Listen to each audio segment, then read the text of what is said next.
बिस्मिल्लाहिर्रहमानिर्रहीम। अस्सलाम वालेकुम।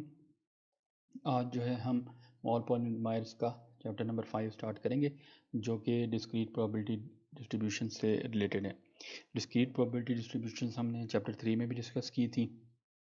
उन डिस्ट्रीब्यूशन और इन डिस्ट्रीब्यूशन में बेसिकली फ़र्क क्या है कि चैप्टर 3 में हमने देखा था कि हम एक्सपेरिमेंट के मुताबिक रैंडम वेरिएबल की वैल्यूज़ फाइंड करके और फिर उनकी प्रोबेबिलिटीज़ फाइंड करके डिस्ट्रीब्यूशन क्रिएट करते थे। जो चैप्टर 5 में हम प्रोबेबिलिटी डिस्ट्रीब्यूशन डिस्कस करेंगे, इसमें हमें प्रोबेबिलिटी डिस्ट्रीब्यूशन बनानी नहीं पड़ेंगी। ये डिस्ट्रीब्यूशन के फार्मूलाज पहले से गिवन होंगे। हमें देखना होगा कि जो एक्सपेरिमेंट हमें दिया गया है वो किस फार्मूले की प्रॉपर्टीज़ पे पूरा उतरता है या किस डिस्ट्रीब्यूशन की प्रॉपर्टीज़ पे पूरा उतरता है। तो जब हमें पता चल जाए कि ये इस डिस्ट्रीब्यूशन की प्रॉपर्टीज़ पे पूरा उतरता है, तो हम डायरेक्ट उस डिस्ट्रीब्यूशन का फार्मूला अप्लाई करके प्रॉबिलिटीज़ जो है वो फाइंड कर सकते हैं। यानी हमें एक्सपेरिमेंट टू एक्सपेरिमेंट हर दफ़ा डिस्ट्रीब्यूशन फाइंड नहीं करनी पड़ेगी। हम पहले से डेवलप्ड फार्मूलाज को देखेंगे कि एक्सपेरिमेंट जो हमें दिया गया है वो इनमें से किस फार्मूले पे पूरा उतरता है या किस डिस्ट्रीब्यूशन की प्रॉपर्टीज़ पे पूरा उतरता है। बस वो डिस्ट्रीब्यूशन अप्लाई करके हमने प्रॉबिलिटीज़ फाइंड करनी है। ठीक है, ये हम डिस्क्रीट रैंडम वेरिएबल और कंटिन्यूस रैंडम वेरिएबल दोनों के लिए करेंगे। चैप्टर नंबर 5 में जो डिस्ट्रीब्यूशन हैं ये डिस्क्रीट रैंडम वेरिएबल से रिलेटेड है। ठीक है, इनमें टोटल 4-5 मुख्तलिफ डिस्ट्रीब्यूशन हम डिस्कस करेंगे। इसमें जो सबसे पहली डिस्ट्रीब्यूशन है उसको हम कहते हैं बाइनोमियल डिस्ट्रीब्यूशन। अच्छा, अब मैंने आपको बताया कि हमें बेसिकली देखना होता है कि एक्सपेरिमेंट जो है वो किसी डिस्ट्रीब्यूशन की प्रॉपर्टीज़ पे पूरा उतरता है कि नहीं उतरता। तो बाइनोमियल डिस्ट्रीब्यूशन अप्लाई करने के लिए जो भी एक्सपेरिमेंट डिफाइन हुआ होगा, हमने बेसिकली ये जो पॉइंट्स दिए गए हैं ये देखने होंगे कि आया एक्सपेरिमेंट इन पॉइंट्स पे पूरा उतरता है कि नहीं उतरता। ठीक है, और इन पॉइंट्स पे जो भी एक्सपेरिमेंट पूरा उतरता है उसको हम बर्नौली प्रोसेस का नाम देते हैं। यानी प्रोसेस या एक्सपेरिमेंट ये दोनों एक ही चीज़ है। ठीक है, यानी कोई एक्सपेरिमेंट अगर वो बर्नौली प्रोसेस बन जाए या बन सकता है, उस पे हम बाइनोमियल डिस्ट्रीब्यूशन अप्लाई कर सकते हैं। ठीक है, अब बर्नौली प्रोसेस की क्या क्या रिक्वायरमेंट्स हैं, पहले इसको हम बारी बारी इसके जो पॉइंट्स लिखे हुए हैं इसको डिस्कस करते हैं। ठीक है, अच्छा, सबसे पहले इसमें यहाँ पे तो इसने जो पहला पॉइंट लिखा हुआ है वो लिखा हुआ है experiment consist of repeated trials. इससे पहले एक पॉइंट मैं आपसे डिस्कस कर लेता हूँ, फिर ये रिपीटेड ट्रायल्स वाले पॉइंट पे आते हैं। देखिए, बर्नौली प्रोसेस या बाइनोमियल डिस्ट्रीब्यूशन अप्लाई करने के लिए जो सबसे पहली रिक्वायरमेंट है वो ये है कि एक्सपेरिमेंट की सिर्फ 2 पॉसिबल आउटकम्स होने चाहिए। ठीक है, आउटकम्स जो हैं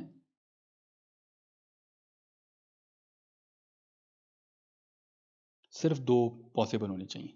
ठीक है, अगर 2 से ज़्यादा आउटकम्स हैं तो हम उस पे ये बाइनोमियल डिस्ट्रीब्यूशन अप्लाई नहीं कर सकते हैं, फिर हमें कोई और डिस्ट्रीब्यूशन देखनी पड़ेगी कौन सी अप्लाई हो सकती है। ठीक है, लेकिन पहली सबसे जो बेसिक रिक्वायरमेंट है वो ये है कि एक्सपेरिमेंट की जो पॉसिबल आउटकम्स हैं वो सिर्फ 2 होनी चाहिए। ठीक है, इसको जो हम एक्सपेरिमेंट्स आमतौर पे प्रोबेबिलिटी सीखने के लिए पढ़ते होते हैं, डाइस, कॉइन और कार्ड्स, इसके लिहाज से मैं बारी बारी ये पॉइंट्स जो हैं वो डिस्कस भी करूँगा। देखें, फ़र्ज़ करें एक हम ले लेते हैं कॉइन का सिंगल कॉइन टॉस। ठीक है, एक dice, single roll of a dice, और एक कार्ड्स का। अच्छा, पहला पॉइंट क्या है कि सिर्फ 2 पॉसिबल आउटकम्स होने चाहिए। तो जो पहला पॉइंट इन तीनों एक्सपेरिमेंट से कौन सा इस पहले पॉइंट के साथ मैच करता है, हम देख सकते हैं कि कॉइन वाला। क्यों? क्योंकि इसकी जो आउटकम्स हैं वो सिर्फ हेड और टेल यानी कि 2 पॉसिबल आउटकम्स हैं। डाइस में जो है वो 1 से लेके 6 तक टोटल 6 आउटकम्स हैं, और कार्ड्स अगर एक टाइम पे हम एक कार्ड निकाल रहे हैं रैंडमली तो इसमें टोटल 52 पॉसिबिलिटीज़ हैं, 1 से लेके 52 डिफरेंट कार्ड्स में से कोई भी कार्ड आ सकता है।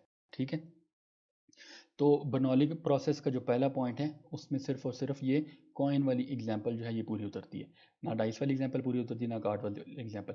यानी हम ना डाइस वाली कोई भी इससे रिलेटेड कोई एक्सपेरिमेंट हो या कार्ड से रिलेटेड कोई एक्सपेरिमेंट हो उसमें बाइनोमियल डिस्ट्रीब्यूशन अप्लाई नहीं कर सकते।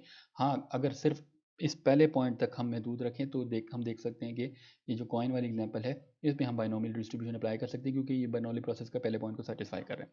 अच्छा, फ़र्ज़ करें अगर मैं चाहूँ कि ये डाइस वाली एग्जांपल को भी इसमें कुछ ऐसी मॉडिफिकेशंस करूँ कि इसका भी कोई इस तरह का एक्सपेरिमेंट हो जिसको मैं थ्रू बाइनोमियल डिस्ट्रीब्यूशन सॉल्व कर सकूं, या इसको मैं एक बर्नौली प्रोसेस कह सकूं। देखें यहाँ पे जो इसकी आउटकम्स हैं वो 1 से लेकर 6 तक नंबर हैं, लेकिन अगर इन आउटकम्स को मैं सिर्फ 2 कैटेगरीज में डिवाइड कर दूं, एज इवन एंड ऑड,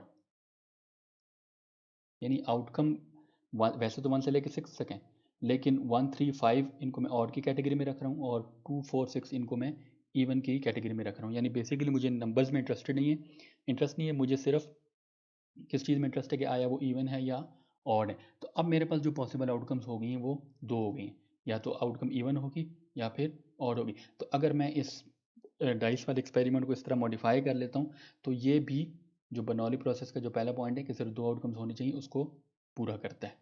ठीक है, सिमिलरली इस कार्ड वाले एग्जाम्पल को भी मॉडिफाई करके अगर मैं कहूँ जी आउटकम या तो रेड कार्ड हो या फिर ब्लैक कार्ड हो, तो अगेन मैंने इसको सिर्फ 2 आउटकम में डिवाइड किया, तो ये बर्नौली प्रोसेस के पहले पॉइंट को सेटिस्फाई करता है। ठीक है, लेकिन अगर मैं इसको ओरिजिनल फॉर्म में डाइस वाले एग्जांपल को जिसमें 1 से लेकर 6 का नंबर है और कार्ड जिसमें 1 से लेकर 2 तक कोई भी कार्ड आ सकता है, ये बर्नौली प्रोसेस नहीं बन सकता। ठीक हो गया। अच्छा, the experiment consist of repeated trials, इसका बेसिकली मतलब ये कि हम ये एक्सपेरिमेंट क्योंकि रैंडम वेरिएबल की वैल्यूज़ हमने उनकी बेसिकली प्रोबेबिलिटीज़ फाइंड करनी होती हैं। ठीक है, और इसमें बेसिकली हम एक चीज़ गिन रहे होते हैं, तो वो गिनने के लिए हमें ये जो ट्रायल हैं ये बार बार करने पड़ते हैं। ठीक है, वैसे तो एक दफ़ा करने पे भी ये हम डिस्ट्रीब्यूशन अप्लाई कर सकते हैं, लेकिन इसको प्रॉपर डिस्ट्रीब्यूशन कंसिडर करने के लिए हम ये ट्रायल जो हैं ये बार बार कंडक्ट करते होते हैं। ठीक है, अच्छा, ये जो देखें मैंने जो जिस तरह आउटकम्स को 2 कैटेगरीज में डिवाइड किया ना, इसमें तो बाय डिफ़ॉल्ट 2 में डिवाइड है, हेड और टेल, इसमें इवन ऑड और इसमें रेड और ब्लैक। इसमें से जिस आउटकम में हम इंटरेस्टेड हैं, यानी जिस आउटकम को हमने रैंडम वेरिएबल कंसिडर करना है, उसको हम सक्सेस का नाम दे देते हैं। ठीक है,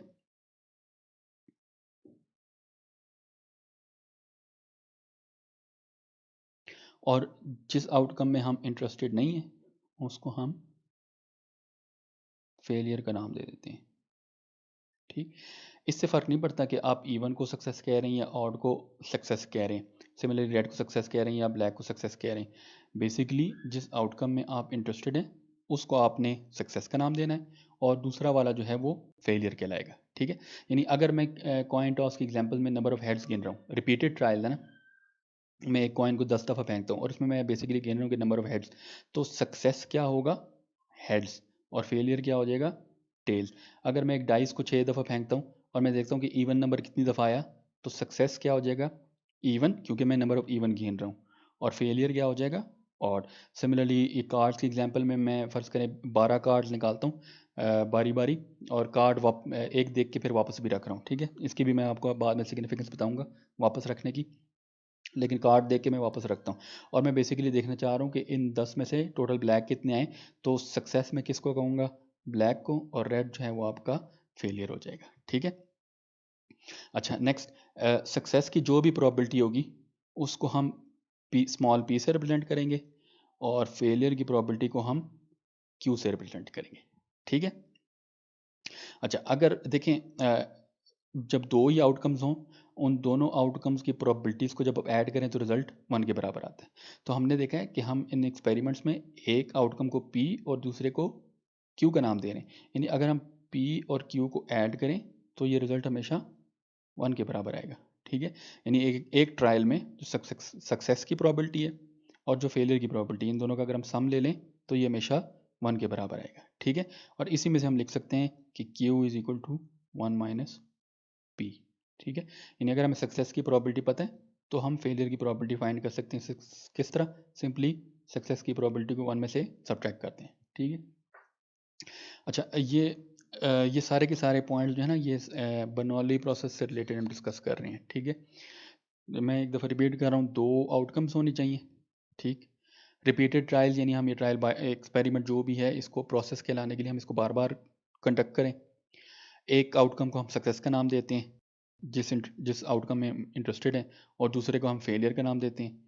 सक्सेस की प्रोबेबिलिटी को P से और फेलियर की प्रोबेबिलिटी को Q से प्रेजेंट करते हैं। ठीक है, और Q और P का आपस में रिलेशनशिप क्या है कि Q is equal to 1 minus P। ठीक है, अच्छा एक इसमें इम्पॉर्टेंट प्रॉपर्टी जो है वो ये है कि देखिए हम ये ट्रायल्स बार बार कंडक्ट कर रहे हैं ना, तो ये चाहे जितनी मर्जी दफ़ा ट्रायल कंडक्ट करें, जो सक्सेस की प्रोबेबिलिटी है ना पी, ये कांस्टेंट रहनी चाहिए। ठीक है,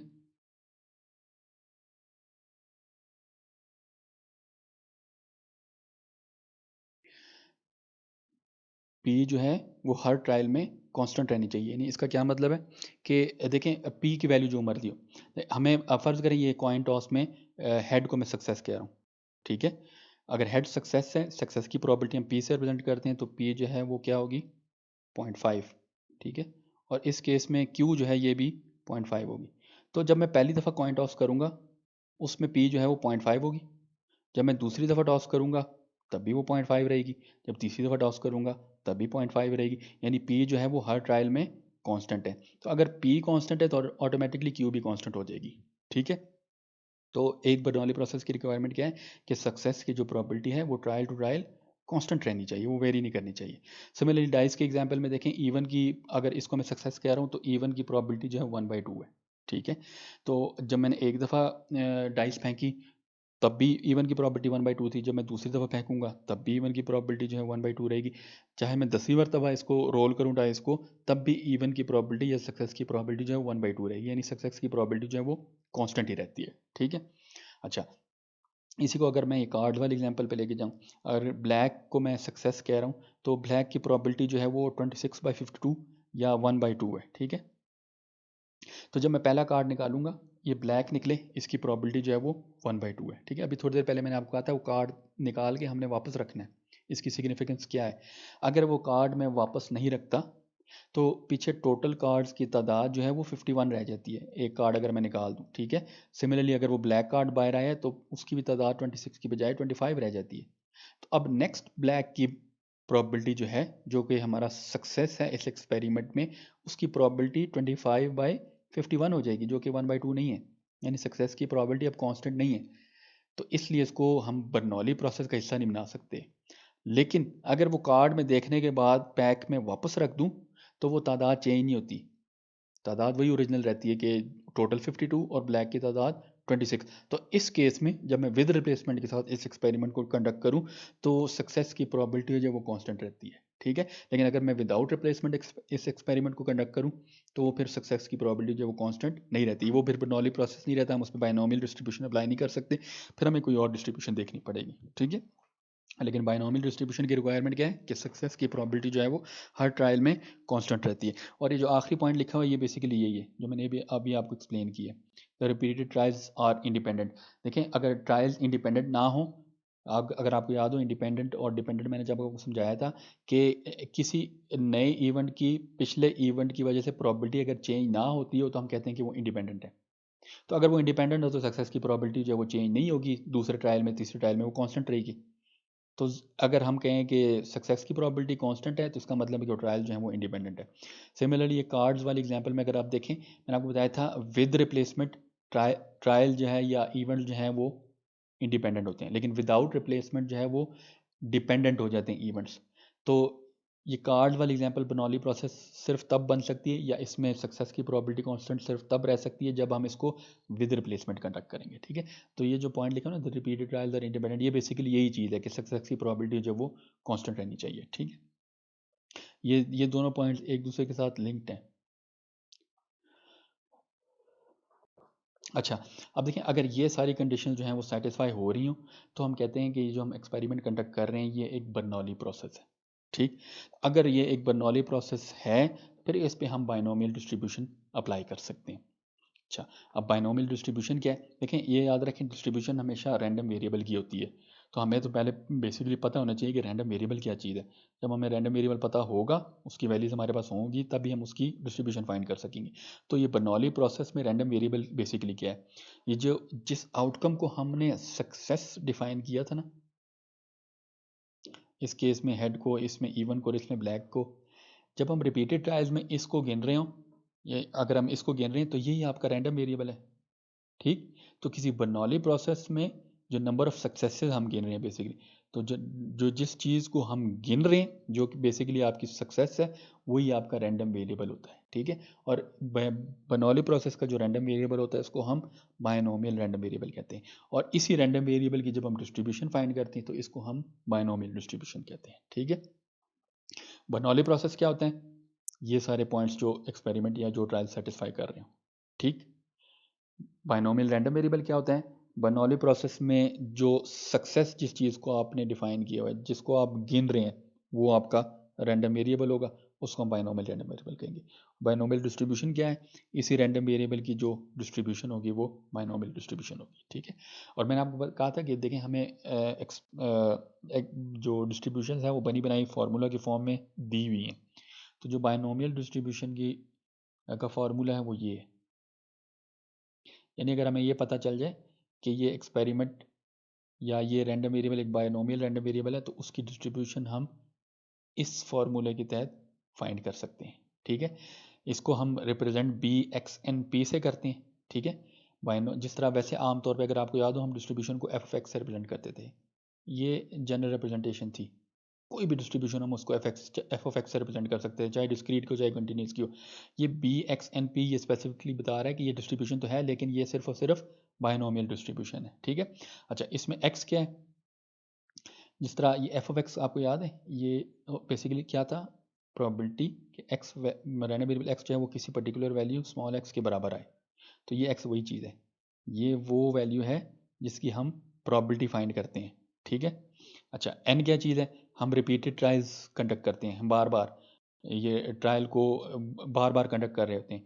तो ये ट्रायल को हम कितनी दफ़ा कंडक्ट कर रहे हैं वो बेसिकली आपका एन है, ठीक है। एन जो है वो आपका नंबर ऑफ ट्रायल्स है, और पी मैंने आपको पीछे बता दिया, ये सक्सेस की प्रोबेबिलिटी है, ठीक है। तो बी एक्स एन पी ये बायनोमियल डिस्ट्रीब्यूशन की रिप्रेजेंटेशन के लिए हम यूज़ करेंगे, हमेशा इस फॉर्म में होगा। और इसका फार्मूला क्या है? एन चूज़ एक्स, ये एन सी एक्स है, ठीक है। N choose X into P की पावर एक्स इंटू क्यू की पावर एन माइनस एक्स। अच्छा, अब इस फार्मूले को या इस डिस्ट्रीब्यूशन को हम यूज़ किस तरह करते हैं, इस पर एक दो एग्जांपल्स कर लेते हैं। ये बुक की एग्जांपल है 5.1। अच्छा, इसकी स्टेटमेंट पहले देखें, इसकी स्टेटमेंट पढ़ लेते हैं, फिर हम इसको देखेंगे बारी बारी के आया ये बर्नौली प्रोसेस बन रहा है कि नहीं बन रहा। अगर ये बर्नौली प्रोसेस बन रहा है तो फिर इस पर हम बायनोमियल डिस्ट्रीब्यूशन अप्लाई कर सकेंगे, ठीक है। स्टेटमेंट क्या कहती है? The probability that a certain kind of a component will survive a shock test is 3/4। Find the probability that exactly 2 of the next 4 components tested survive. अच्छा, इसमें देखें बेसिकली वो कुछ कंपोनेंट्स चेक कर रहे हैं, उनको उनकी टेस्टिंग कर रहे हैं। वो टेस्ट जो है वो ठीक निकले या वो टेस्ट जो है वो सर्वाइव कर दे, इसकी प्रोबेबिलिटी जो है वो 3/4 है, ठीक है। और इसको वो सर्वाइव ना करे, इसकी प्रोबेबिलिटी हमें पता है। अगर पास करने की या सर्वाइव करने की प्रोबेबिलिटी 3/4 है, तो फेल करने की या सर्वाइव ना करने की प्रोबेबिलिटी जो 1/4 हो जाएगी, ठीक है। अच्छा, find the probability exactly 2 of the next 4 components tested survive. हमें बर्नौली प्रोसेस के लिए जो पॉइंट्स देखने होते हैं वो कौन कौन से हैं? सबसे पहले तो ये देखना है कि 2 आउटकम्स हैं कि नहीं। तो इसमें हम देख सकते हैं कि सिर्फ 2 पॉसिबल आउटकम्स हैं। एक क्या है कि वो सर्वाइव करे, और दूसरा ये है कि वो सर्वाइव ना करे, ठीक है। तो यही 2 पॉसिबल आउटकम्स हैं। अच्छा, तो ये इसकी जो पॉसिबल आउटकम्स हैं हमने देख लिया कि सिर्फ 2 हैं, या तो सर्वाइव करेगा या फिर सर्वाइव नहीं करेगा। रिपीटेड ट्रायल्स यानी ये एक से ज़्यादा दफ़ा ट्रायल कंडक्ट हो रहा है कि नहीं हो रहा। तो हम यहाँ पे देखें टोटल 4 कंपोनेंट टेस्ट कर रहे हैं, यानी एक से ज़्यादा दफ़ा ये ट्रायल कंडक्ट हो रहा है। अगर ये एक के लिए भी होता तब भी हम ये इस पर बायनोमियल डिस्ट्रीब्यूशन अप्लाई कर सकते थे, लेकिन यहाँ पे हमने देख लिया कि ये 4 कंपोनेंट्स हम टेस्ट कर रहे हैं, यानी ट्रायल जो है वो एक से ज़्यादा दफ़ा हो रहा है, ठीक है। अच्छा, और हम देखें find the probability that exactly 2 of the next 4 components survive. यानी हम किस चीज़ को ऑब्जर्व कर रहे हैं? सर्वाइव करने को, ठीक है। यानी हम जो 2 आउटकम्स हैं उनमें से सर्वाइव जो है ये बेसिकली ये आपका सक्सेस है, और नॉट सर्वाइव जो है ये आपका फेलियर है। तो 2 आउटकम्स, रिपीटेड ट्रायल्स, सक्सेस और फेलियर, ये सारे के सारे अभी तक के पॉइंट्स पूरे हो रहे हैं। दूसरा जो सक्सेस की प्रोबेबिलिटी है वो कांस्टेंट रहनी चाहिए। सक्सेस की प्रोबेबिलिटी उसने बताई हुई है कि 3/4 है। तो जो पहला कंपोनेंट हम टेस्ट करेंगे उसकी सर्वाइव होने की प्रोबेबिलिटी भी 3/4 है, दूसरे की भी 3/4 है, तीसरे की भी 3/4 और चौथे की भी 3/4 है। इरिस्पेक्टिव कि पहला कंपोनेंट सर्वाइव हुआ था कि नहीं हुआ था, दूसरे कंपोनेंट की सर्वाइव की प्रोबेबिलिटी जो वो 3/4 ही रहेगी, यानी सक्सेस की प्रोबेबिलिटी जो है वो कांस्टेंट ही है। ठीक है। और हम वो जो आखिरी पॉइंट लिखा हुआ था इंडिपेंडेंट वाला वो भी हम देख सकते हैं। ये मैंने आपको सक्सेस की प्रोबेबिलिटी कांस्टेंट में भी समझा दी कि देखें जिस तरह अगर पहला कंपोनेंट अगर फेल हो भी गया तो जब दूसरा टेस्ट करेंगे इसका उस पिछले कंपोनेंट की टेस्टिंग से कोई ताल्लुक नहीं है, इसका अपना टेस्ट है, इसकी अपनी सक्सेस की प्रोबेबिलिटी और फेलियर की प्रोबेबिलिटी है। ठीक है, यानी ये पिछले ट्रायल की आउटकम से इंडिपेंडेंट है। तो बर्नौली प्रोसेस की जो हमारी रिक्वायरमेंट्स थी वो सारी की सारी इस एक्सपेरिमेंट में पूरी उतरती हैं। दो आउटकम्स भी हैं, एक सक्सेस एक फेलियर, रिपीटेड ट्रायल्स भी हैं और ट्रायल जो हैं वो इंडिपेंडेंट भी हैं, यानी सक्सेस की प्रोबेबिलिटी और फेलियर की प्रोबेबिलिटी जो वो कांस्टेंट है। ठीक है, इसमें ये हम इसको बी एक्स एन पी यानी हम ये बाइनोमियल डिस्ट्रीब्यूशन अप्लाई कर सकते हैं। ठीक है, बी एक्स एन पी इससे हम बाइनोमियल डिस्ट्रीब्यूशन को रिप्रेजेंट करते थे। अच्छा, इस पर्टिकुलर एक्सपेरिमेंट में इस क्वेश्चन में ये हमारा क्या बनेगा, उसने कहा है हमने देखना है एक्स टू, यानी हमने टू की प्रोबेबिलिटी फाइंड करनी है। तो एक्स की जगह क्या आ जाएगा टू, एन फोर है, हम फोर कंपोनेंट्स टेस्ट कर रहे हैं और पी जो है सक्सेस की प्रोबेबिलिटी है वो 3/4 है। ठीक है, यानी हम बेसिकली ये फाइंड कर रहे हैं और पीछे हमने फार्मूला देखा हुआ है बी एक्स एन पी का, N choose X into P की पावर एक्स इंटू क्यू की पावर एन माइनस एक्स। तो ये हो जाएगा N four choose X, four choose two, और ये थ्री नहीं है टू सॉरी, इंटू पी की पावर एक्स, पी जो है वो 3/4 है, एक्स टू इंटू क्यू की power N minus X, Q जो है वो 1 - 3/4 या 1/4 है, और एन माइनस एक्स 4 - 2 ये भी 2 आ जाएगा। ठीक है, तो इस ये देखें इसने यहाँ पे ये लिखा है 4 चूज 2 इंटू 3/4 की पावर 2 इंटू 1/4 की पावर 2। इसको जब सॉल्व करेंगे तो ये 27/128 आपका आंसर आ जाएगा। ठीक है, ये हमने कंप्लीट डिस्ट्रीब्यूशन एक्स की फाइंड नहीं की, हमने सिर्फ एक्स इज इक्वल टू 2 की प्रॉपर्टी निकाली है जो कि आपके पास आई है 27/28। Similarly X is equal to हम 1 की भी 0 की भी निकाल सकते हैं, 1 की भी निकाल सकते हैं, 2 की यहाँ फाइंड कर लिए, 3 की भी निकाल सकते हैं और 4 की भी निकाल सकते हैं। 5 की क्यों नहीं है, 5 की इसलिए नहीं है क्योंकि 5 कंपोनेंट सर्वाइव कर ही नहीं सकते, टोटल टेस्ट ही 4 हो रहे हैं।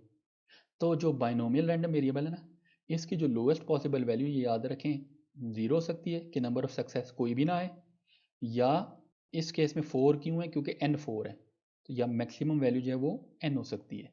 ठीक है, random variable binomial random variable x की लोएस्ट पॉसिबल वैल्यू 0 है और मैक्सिमम पॉसिबल वैल्यू n है, यानी कोई भी सक्सेस ना हो या सारे के सारे सक्सेस मिल जाए। तो हम इन सारों की प्रोबेबिलिटीज फाइंड कर सकते हैं using this formula. X equal to के लिए हमने निकाला है, अगर हमने एक्स इक्वल टू 1 के लिए निकालना हो तो यहाँ और यहाँ सिर्फ एक्स इक्वल टू 1 पुट कर दें, बाकी सेम वही रहेगा। सिमिलरली एक्स इक्वल टू 3 और एक्स इक्वल टू 4 के लिए भी हम फाइंड कर सकते हैं।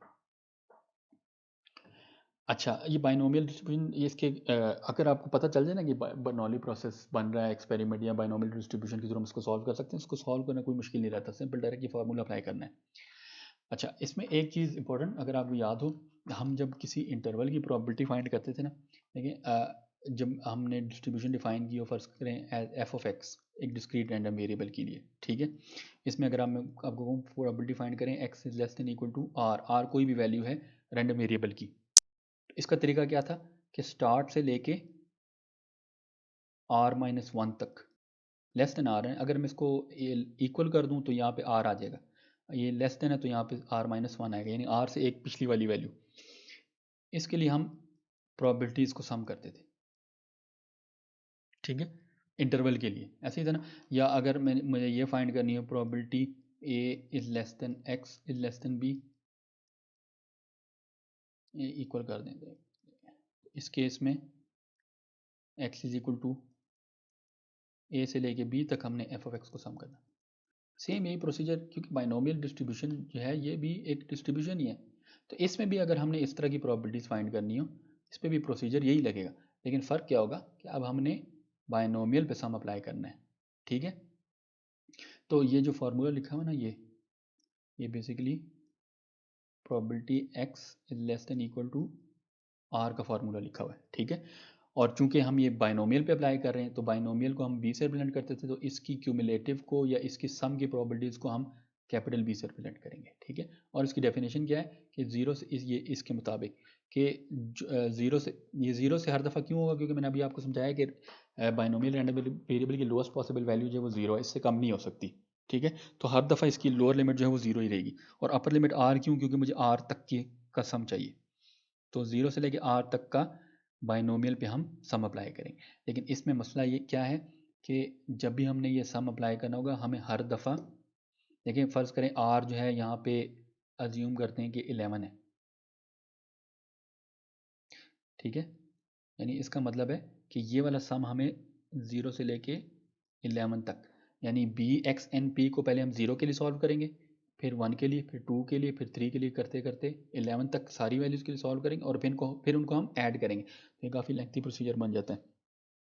इसके लिए हमारे पास आसानी ये है कि जब इंटरवल की प्रोबेबिलिटी आपने निकालनी है तो इसके लिए हमारे पास टेबल्स अवेलेबल हैं, हम उन टेबल्स के थ्रू ये प्रोबेबिलिटी जो है वो डायरेक्ट कैलकुलेट कर सकते हैं। इसका भी मैं आपको तरीका भी सिखाऊंगा कि हम कैसे कर सकते हैं, ठीक है। लेकिन ये चीज़ आपको समझ आ जानी चाहिए कि ये बेसिकली है क्या, ये हम किसी इंटरवल की प्रोबेबिलिटी बाइनोमियल डिस्ट्रीब्यूशन के लिए अगर फाइंड करना चाहें तो हम इस तरह फाइंड कर सकते हैं, ठीक है। इस पर एक क्वेश्चन कर लेते हैं, उसके थ्रू इंशाल्लाह आपको समझ आ जाएगी कि कैसे होता है।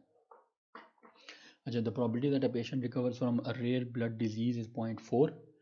If 15 people are known to have contracted this disease, what is the probability that at least 10 survive, from 3 to 8 survive and exactly 5 survive? अच्छा, पहले तो हम ये देख लेते हैं कि ये बाइनोमियल डिस्ट्रीब्यूशन का क्वेश्चन है कि नहीं। सिंपल वही क्वेश्चन, दो आउटकम्स हैं, सर्वाइव,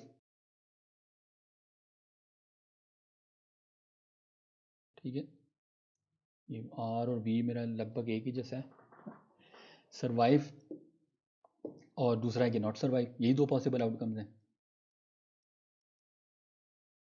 अच्छा, अब बेसिकली वो हर दफ़ा देखें सर्वाइव गिन रहा है, इधर भी 10 सर्वाइव की प्रोबेबिलिटी, 3 to 8 सर्वाइव की प्रोबेबिलिटी और 5 सर्वाइव की प्रोबेबिलिटी, यानी जिस चीज़ को हम गिन रहे हैं वो आपका सक्सेस होता है, वही आपका रैंडम वेरिएबल भी होता है, यही आपका सक्सेस है, यही आपका रैंडम वेरिएबल एक्स भी होगा, ठीक है।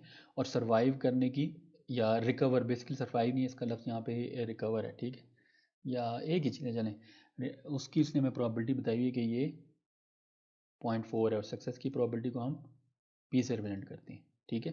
तो नॉट सर्वाइव जो है ये फेलियर और इसकी प्रोबेबिलिटी हम क्यू से रिप्रेजेंट करते हैं, ये 1 माइनस 0.4 यानी 0.6 हो जाएगी, ठीक है।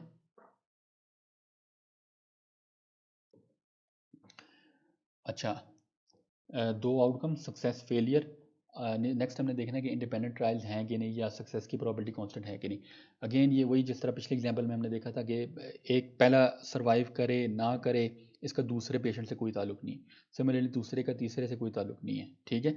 ये ट्रायल जो हैं ये आपस में इंडिपेंडेंट है, और जिस तरह पहले पेशेंट की सर्वाइव करने की प्रोबेबिलिटी 0.4 है, सिमिलरली सेकंड की भी सर्वाइव करने की 0.4 है, थर्ड की भी 0.4 है, यानी सक्सेस की प्रोबेबिलिटी जो है वो 0.4 ही है।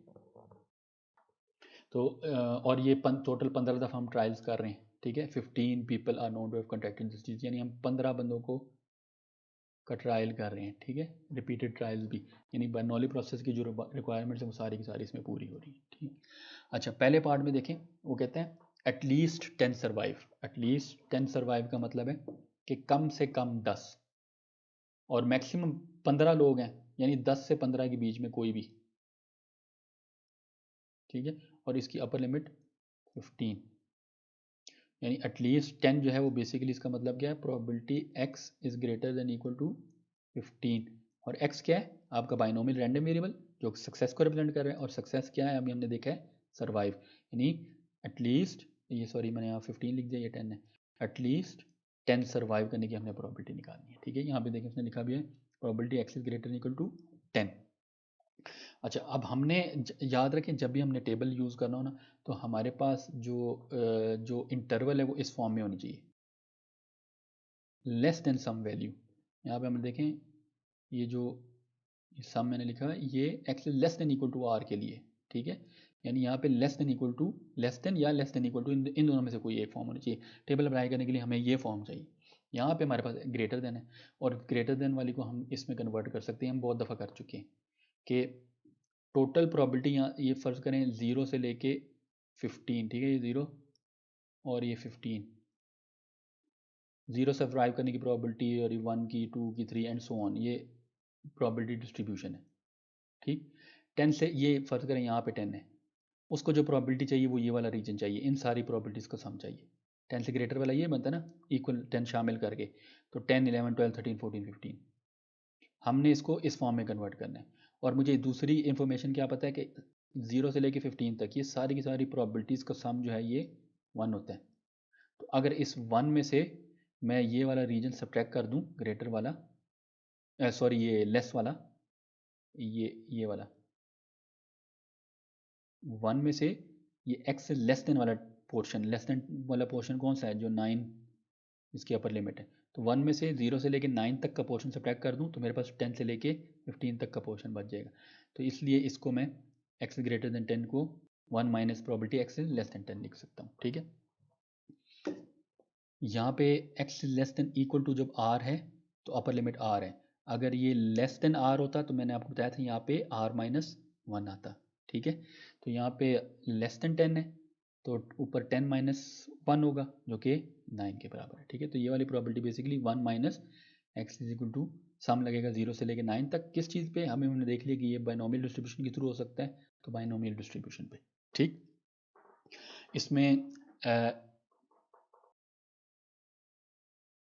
एक्स की वैल्यूज़ 0 पहले आएगी, फिर 1 आएगी, अगर हम सम ओपन करें फिर 2 आएगी, फिर करते करते 9 तक, इस सारे के लिए हमने सॉल्व करना है।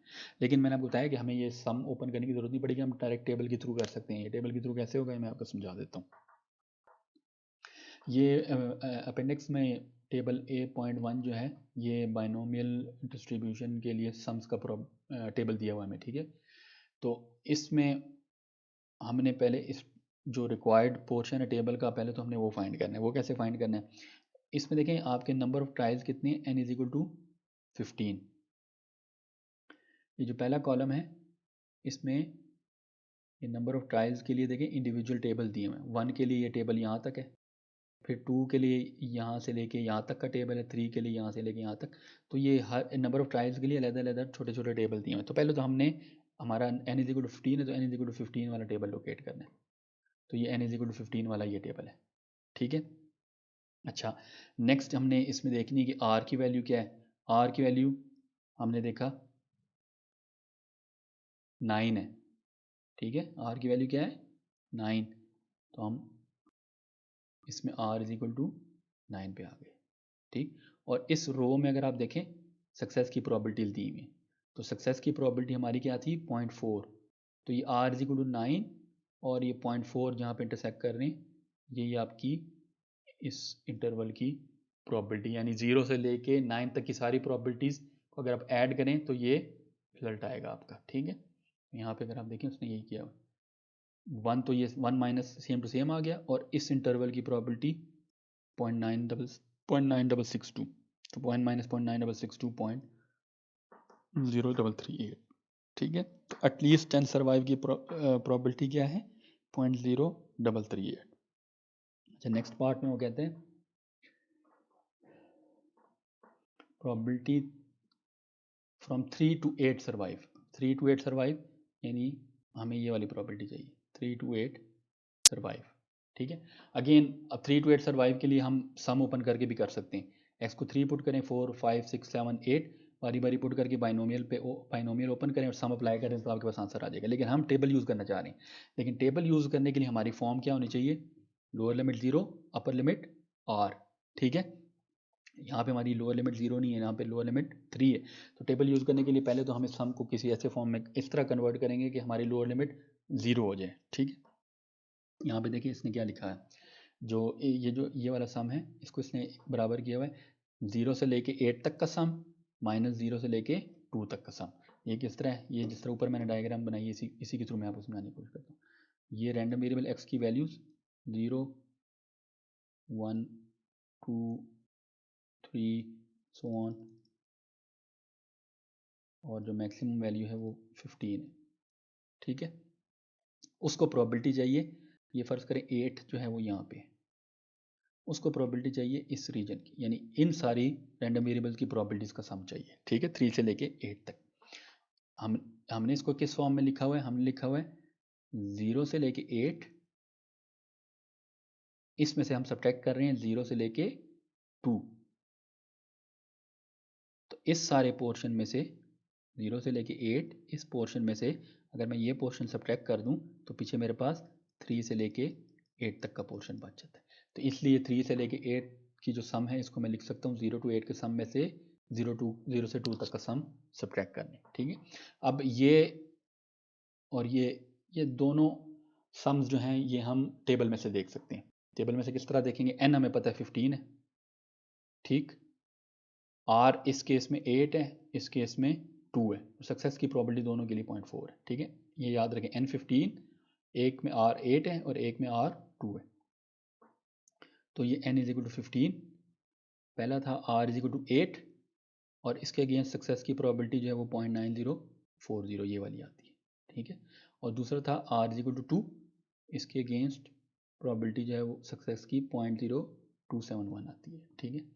यहाँ पे हम देखें 0.9050 ये 8 के लिए, और इसमें से ये सब्ट्रैक्ट क्या हो रहा है 0 से लेके 2 तक का सम वो 0.0271 के बराबर। ये इसके सब्ट्रैक्ट करके ये आपका रिजल्ट आ जाएगा, ठीक है। आखिरी में पार्ट में वो कहते हैं एग्जैक्टली 5 सर्वाइव। एग्जैक्टली 5 सर्वाइव, इसमें इंटरवल नहीं दिया हुआ, वो डायरेक्ट कह रहा है x इज इक्वल टू 5 की प्रोबेबिलिटी निकालनी है। तो इसमें कोई इंटरवल नहीं है, जब इंटरवल ना हो तो हम बाइनोमियल डायरेक्ट अप्लाई कर सकते हैं। डायरेक्ट कैसे अप्लाई होगा? b x n p है ना, ये हो जाएगा b x is equal to 5 हो जाएगा, n 15 ही रहेगा और ये 0.4 ही रहेगा। यानी इस फार्मूले में 15 चूज 5, 0.4 की पावर 5 इंटू 0.6 की पावर 15 माइनस 5 यानी 10। इसके लिए सॉल्व करेंगे तो आपके पास आंसर आ जाएगा। और लेकिन यहाँ पे इसने क्या किया, बेसिकली इसको भी टेबल के थ्रू किया हुआ है, सिर्फ आप समझाने के लिए कि हम किसी एक इंटरवल ना भी हो, किसी एक पर्टिकुलर वैल्यू की प्रोबेबिलिटी फाइंड करना चाहें, उसको भी हम टेबल के थ्रू कर सकते हैं। और वो किस तरह देखिए, प्रोबेबिलिटी x इक्वल टू 5 को उसने लिखा हुआ है 0 से 5 तक के सम में से 0 से 4 तक का सम सब्ट्रैक्ट कर दिया।